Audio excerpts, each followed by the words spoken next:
Their performance showed all the energy and enthusiasm you'd expect. It's mythical PSN! Our audition was unbelievable. Didn't expect a standing ovation.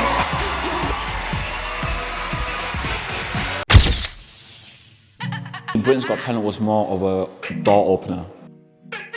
The place that we were going to, brainwashy, cult driven. Yeah, that slowed us down a lot.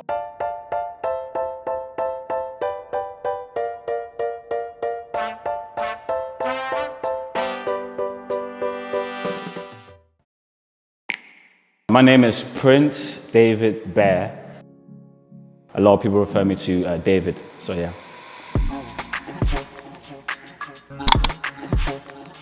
I got a couple Ghanaian names involved as well, but I'm not gonna mention them.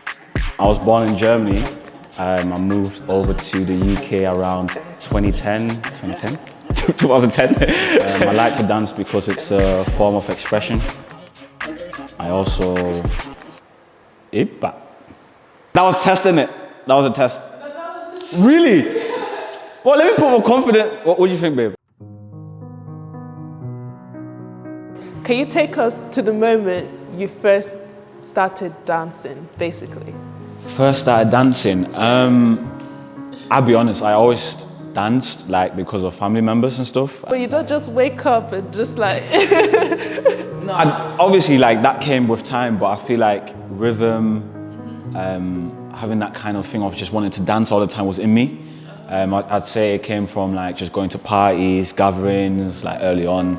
And like my dad and my family members, they would always throw me into like the middle, just dancing in general and having like no fear, dancing in a crowd. Like I'm not really scared once I get to dancing.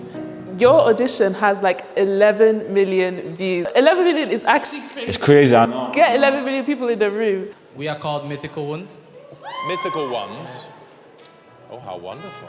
Were you guys individual? Did you grow up together? Like, how did this come about? Like, I came over from Germany, so I was over there focused on my football. You know, I had trials for Germany and stuff. Like, I'm not gonna go into detail because people are gonna start saying, oh, you're a footballer, blah, blah, you got injured and then... Yeah, what happened? I got injured, didn't I? I went to a school called Carmana High School, and then I met Stefan, I met Miguel, and then that's when we kind of just, it was like an after school activity. Yeah, and then that's how we started to just dance, and then we had like a couple competitions in school, and people just started to like recognize us for like the dancers, and then I was getting a lot of like clout, school clout from it. You ready for the mission?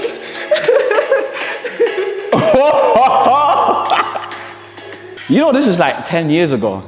10 years? Something like that. This is a long time ago, 9 years now.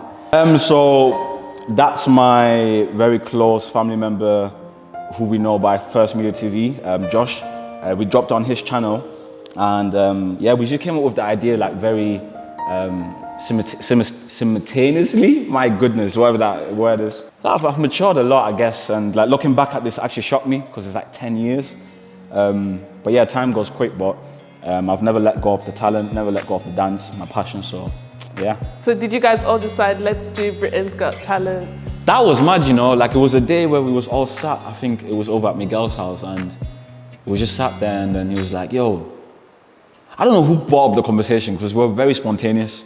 Like I'm very spontaneous, but like we were like, oh, let's just sign up for Britain's Got Talent. And that's how it was. There was no cost to it. There was no conversation. It was just, let's just do it for Britain's. Let's just go on Britain's Got Talent and see what happens.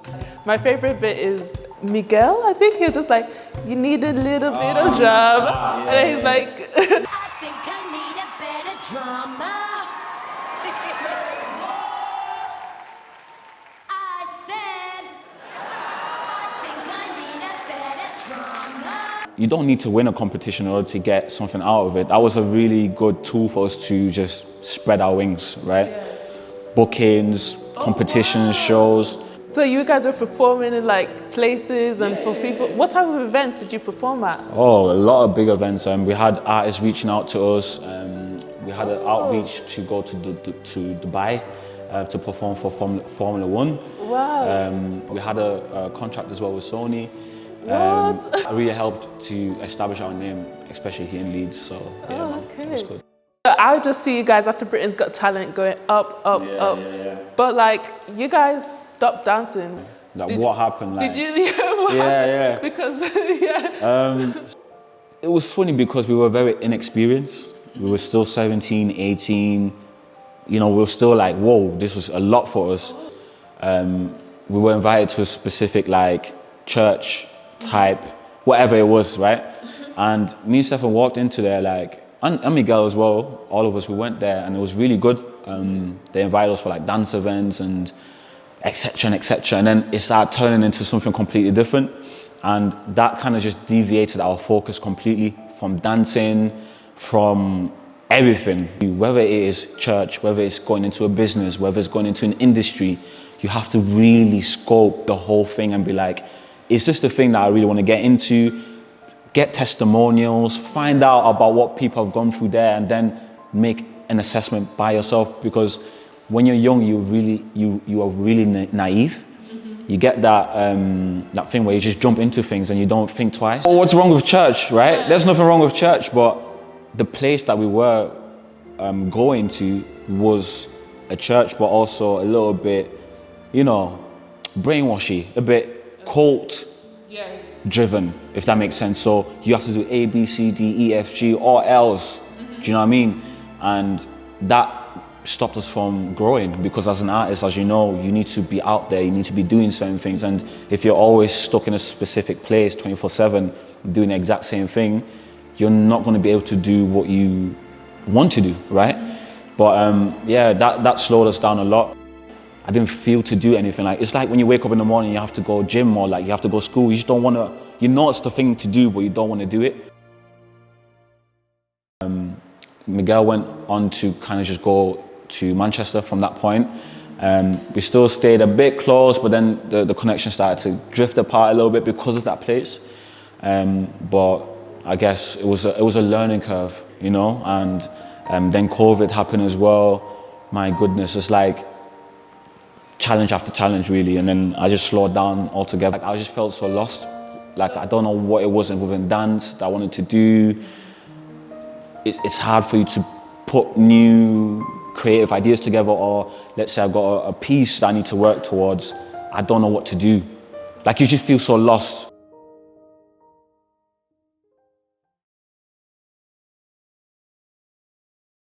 You can slow down with your artistry. You can go through a lot of hurdles along the way, but if you really remember why you started in the first place, nobody can really tell you what to do or what you can't do, right?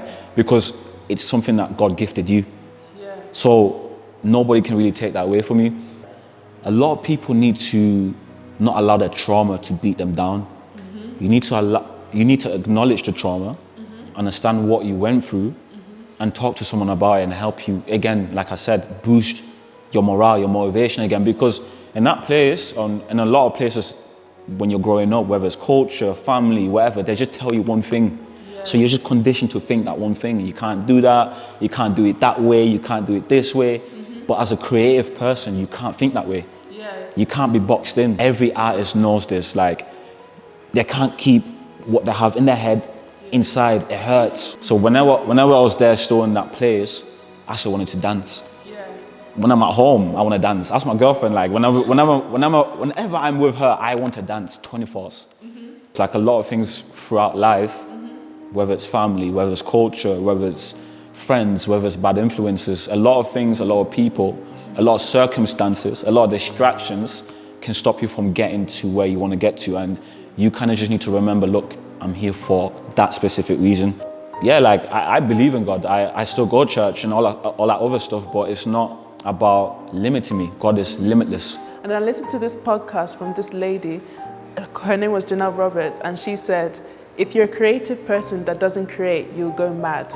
Deep. And I was like, yes. That's deep, that's deep. You can't keep it within you because you know it's there for a reason.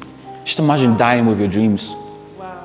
I'm not dying with my dreams. And at least the thing that people need to do is take risks. Like, come on. You can at least take a risk and be like, I tried it, I did it with my best and it didn't work out. If God has given me a talent, I need to give it back to him. Like, I need to come back to me and be like, look, I did this with the talent that you gave me. You actually mentioned earlier that it's your birthday tomorrow. Oh, yeah. I didn't actually know, but I'm going to pretend I did because I got you a little selfie. What is this?